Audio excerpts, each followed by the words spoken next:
Hi,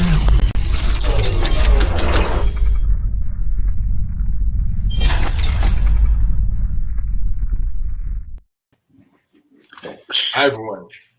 Welcome to our market update. If this is your first time joining us, we do this every Monday and Friday, with the exception of those outliers, which we didn't do it on Monday. But this is our Friday update of the San Diego real estate market. So if that's what you're looking to know, you came to the right spot. My name is Vinnie, my co-host over here. David Wright, 9/11, never forget. Exactly.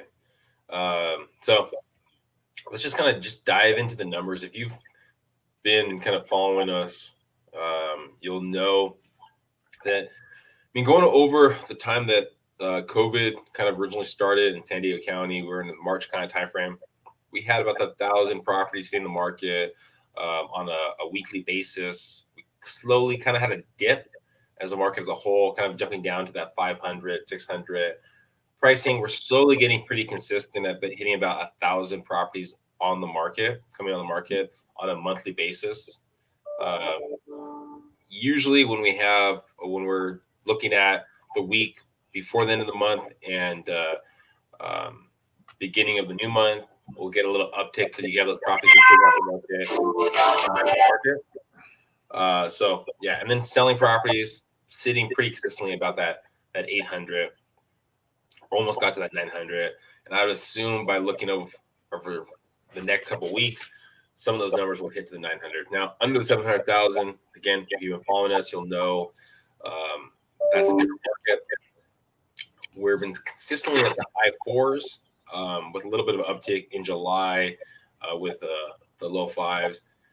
Not a lot of inventory coming on the market. We're being pretty consistent about that 500 on the market on a weekly basis.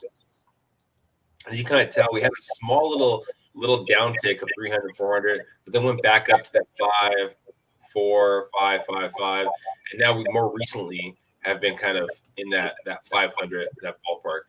Now, seeing that we're not getting as much inventory, even though it's in small, it does play out into the market as a whole. So active properties on the market, 3,800, pending properties, 5,000, under 700,000, 1,800, pending properties in that market, 2,000.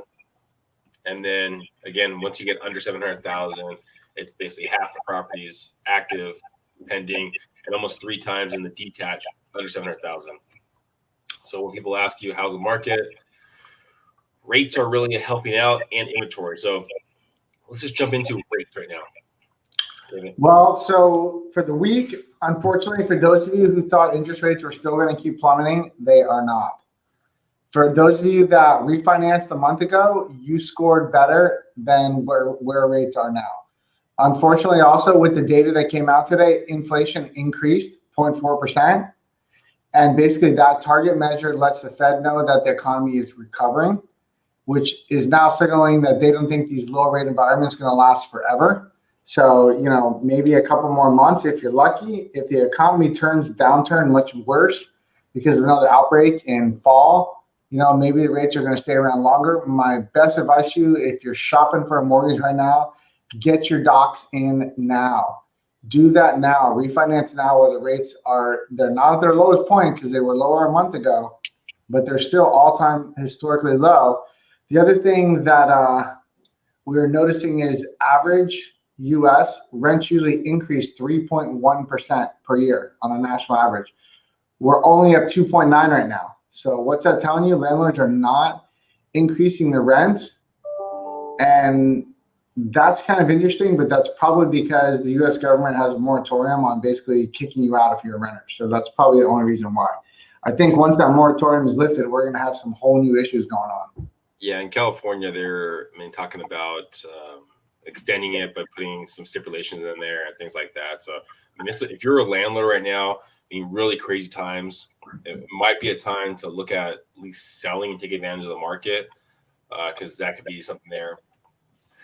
Something to also think about too is most lenders right now, a lot of them we've talked about this in the last couple of weeks, is a lot of lenders are doing about 70 to 80% of their business in the refi industry. I'd probably say 80%.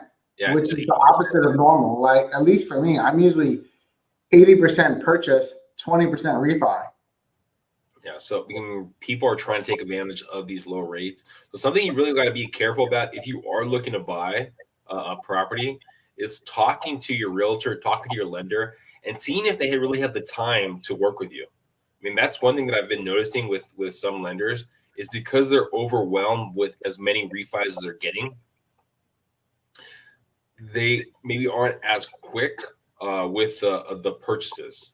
And with the refis, there's not a lot of time frames that play out. I mean, it's fairly open-ended, yet on the purchases, there are guidelines, timeline, contingencies, things like that have to be followed by to protect you.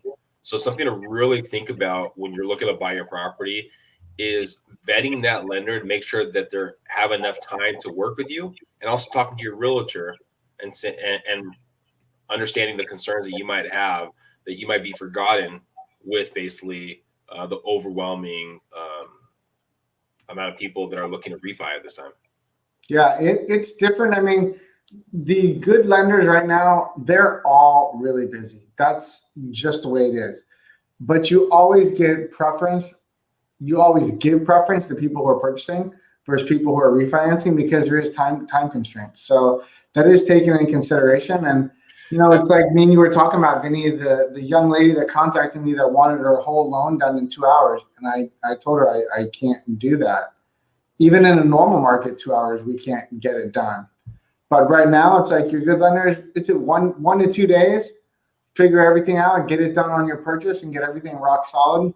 And the refinances are not going to be around forever. So make sure you align yourself with someone that's going to be there to help you long term, especially if you're doing cash out right now to buy an investment property or another property down the road. Like, you really want to make a good relationship with someone good that's going to help you out. I mean, it's really about a game plan. I mean, you have to think that we have a shortage of inventory, rates are really low, right? So the market's fairly hot. If you're looking to take if you're looking to take money out of the property that you currently have right now and looking to buy into the property, it's all about basically a game plan of how to accomplish that. I mean, that's the biggest thing.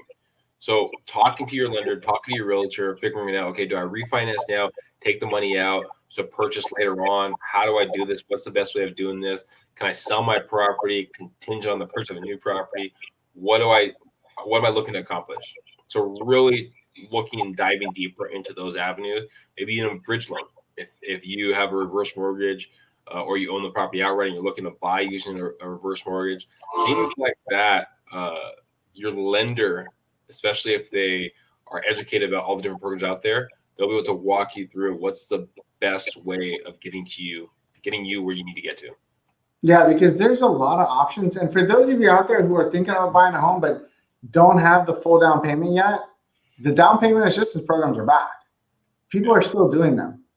I mean, good lenders are still doing down payment assistance, and there's still a lot of it out there. The downside is when you talk to your agent, you're going to need 45 days to close that verse 30, which is kind of rough, huh?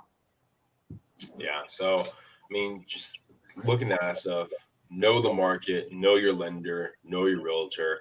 I mean, we're slowly seeing a downtick in the separation from active properties to pending properties. When we first started kind of doing a breakdown of active properties compared to pending properties, we were sitting about 4,000. Now we're sitting in a little bit 200 underneath it. And also, these numbers have slowly kind of the gap, but nothing too drastic. It'll be interesting over time if we'll start seeing an uptick in these numbers and slowly kind of getting a balancing out. But right now, the market's craving for property. So if you are looking to sell under 700,000 in the detached market, really want to talk to a realtor and just figure out how you can get your property in the market and make sure you get the most money possible. Vinny, just I know we only got a couple seconds left. I'm seeing less people buying condos than I ever have before. Are you seeing the same thing in the market? Not as much demand for condos as we used to have. Are you seeing that? Yeah, I mean, there's still a demand, yet it's not as drastic as the detached market. So something to really think about, especially even the downtown market. If you're looking to buy the downtown market, it could still be a really good time to buy down there and not have to deal with the craziness of the detached market. So follow us, subscribe, whatever platform you're watching us. We'd love to be a resource for you. Thanks, everyone. Thank you.